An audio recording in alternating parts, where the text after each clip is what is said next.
ঢাকাই সিনেমার পর্দায় যখন ভয়ঙ্কর ভিলেনের কথা উঠে আসে, তখন যে নামটি সবার আগে মনে পড়ে তিনি হলেন ইলিয়াস কোবরা। শক্তিশালী শরীর, ভয়ঙ্কর চোখের চাহনি আর অ্যাকশন ভরা অভিনয় দিয়ে জয় করেছেন তিনি দর্শকদের মন। তুমি same bullet same revolver recovery করতে পারোনি বলে সেই রিভলভারের গুলিতে অলরেডি ফার্স্ট মার্ডার হয়ে গেছে। ইলিয়াস কোবরা মূলত 90-এর দশক ও 2000-এর শুরুর দিকে ঢালিউড সিনেমায় ভিলেন হিসেবে নিজের অবস্থান শক্ত করেছেন। তিনি কাজ করেছেন ঢাকাই চলচ্চিত্রের জনপ্রিয় নায়কদের সঙ্গে, যেমন শাকিব খান, রুবেল, মান্না।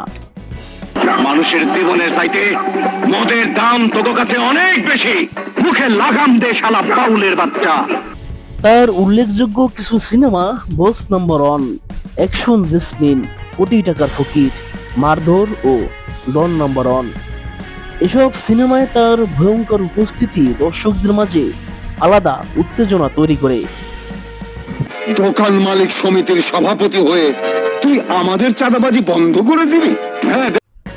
ইলিয়াস কোবরার সবচেয়ে বড় শক্তি ছিল তার অ্যাকশন দৃশ্য, মারামারি, স্টান্ট এবং ভয়ঙ্কর ডায়লগ। সবকিছুতেই ছিল তার আলাদা ছাপ। অনেক সময় নায়ককে টক্কর দেওয়ার মতো শক্তিশালী ভিলেন হিসেবেও তিনি ছিলেন পরিচিত। ওকে ইন্টারোগেট করতে হবে। আরে ধ্যাৎ, এই এলাকা আমার।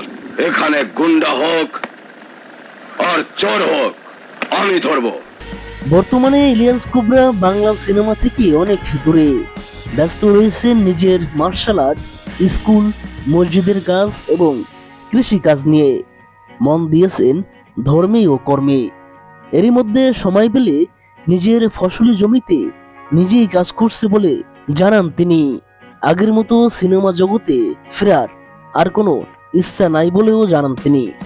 ঢালিউডের অ্যাকশন ও ভিলেন চরিত্রে যারা ইতিহাস গড়েছেন, তাদের তালিকায় ইলিয়াস কোবরার নাম থাকবে সবার উপরে।